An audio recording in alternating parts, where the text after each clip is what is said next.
భారత రాజ్యాంగంలోని article 189 voting విధానాలు ఖాళీలు ఉన్నప్పటికీ సభలు పనిచేసే అధికారం మరియు రాష్ట్ర శాసనసభలలో కోరం అవసరం గురించి తెలియజేస్తుంది. దాని నిబంధనల వివరణ ఇక్కడ ఉంది. సదనములలో ఓటింగ్. మొదటి భాగం రాష్ట్ర శాసనసభలో స్పీకర్ లేదా చైర్మన్ లేదా వారి ప్రత్యామ్నాయాలను మినహాయించి హాజరైన మరియు ఓటు వేసే సభ్యుల మెజారిటీ ఓటు ద్వారా నిర్ణయాలు తీసుకోబడతాయి. అంటే ఏ నిర్ణయం తీసుకోవాలన్నా దానికి హాజరైన మరియు ఓటింగ్ చేస్తున్న సభ్యులలో సగానికి పైగా మద్దతు ఉండాలి. స్పీకర్ లేదా చైర్మన్ మొదట్లో ఓటు వేయరు కానీ టై అయినప్పుడు నిర్ణయాత్మక ఓటు వేయవచ్చు. ప్రస్తుతం ఉన్న సభ్యుల మధ్య సమానమైన చీలిక ఉన్న పరిస్థితుల్లో నిర్ణయాలు తీసుకోవచ్చని ఇది నిర్ధారిస్తుంది. ఖాళీలు ఉన్నప్పటికీ చట్టం చేసే అధికారం.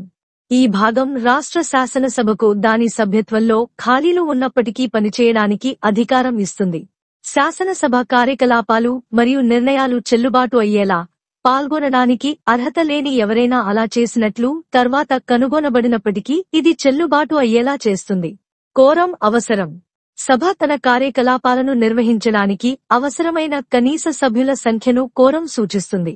రాష్ట్ర శాసనసభ వేరే విధంగా పేర్కొనే చట్టాన్ని రూపొందించే వరకు సభ సమావేశానికి కోరం 10 మంది సభ్యులు లేదా మొత్తం సభ్యుల సంఖ్యలో 10వ వంతు. ఏది ఎక్కువ అయితే అది. సమావేశంలో ఎప్పుడైనా కోరం లేనట్లయితే సభను వాయిదా వేయడం లేదా కోరం వచ్చే వరకు సమావేశాన్ని నిలిపివేయడం స్పీకర్ లేదా చైర్మన్ లేదా వారి ప్రత్యామ్నాయం బాధ్యత అవుతుంది.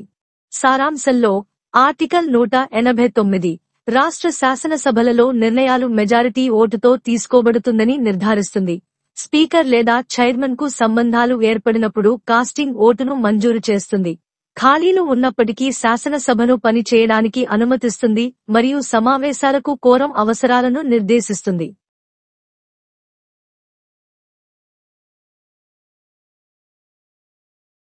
భారత సంవిధానము. భాగము 6. రాజ్యములు.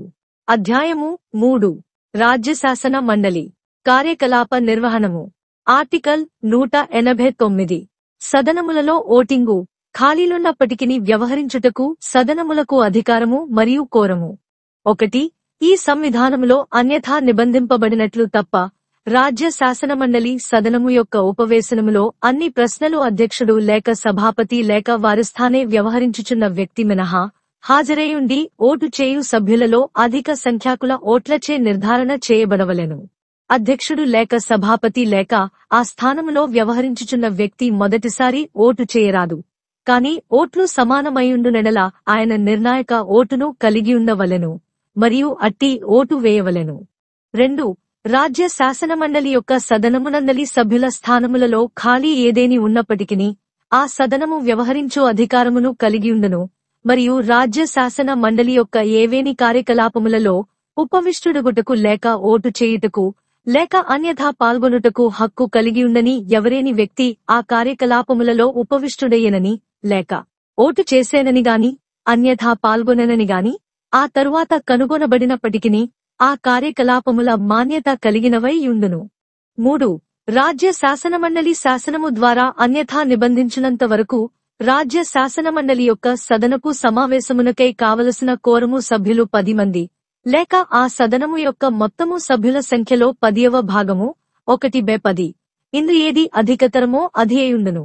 4. రాజ్య శాసనసభ యొక్క లేక శాసన పరిషత్తు యొక్క సమావేశములందెప్పుడైనను కోరము లేనిచో కోరము సమకూరు వరకు ఆ సదనమును స్థగితమునర్చుట లేక ఆ సమావేశమును సస్పెండు చేయుట అధ్యక్షుని యొక్క లేక సభాపతి యొక్క లేక అట్లు ఆ స్థానమున వ్యవహరించు వ్యక్తి యొక్క కర్తవ్యమై యుండును.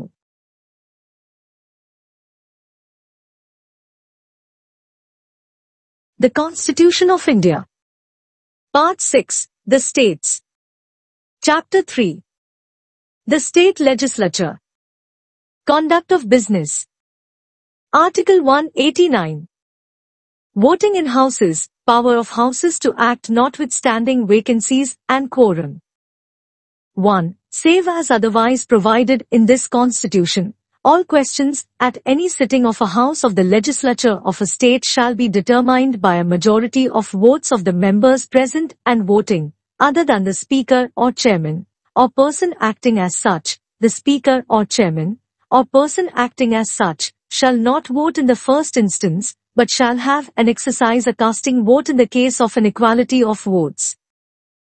2. A house of the legislature of a state shall have power to act notwithstanding any vacancy in the membership thereof, and any proceedings in the legislature of a state shall be valid notwithstanding that it is discovered subsequently that some person who was not entitled so to do sat or voted or otherwise took part in the proceedings. 3. Until the legislature of the state by law otherwise provides, the quorum to constitute a meeting of a house of the legislature of a state shall be 10 members, or 1/10 of the total number of members of the house, whichever is greater. 4. If at any time during a meeting of the Legislative Assembly or the Legislative Council of a state there is no quorum, it shall be the duty of the Speaker or Chairman, or person acting as such, either to adjourn the House or to suspend the meeting until there is a quorum.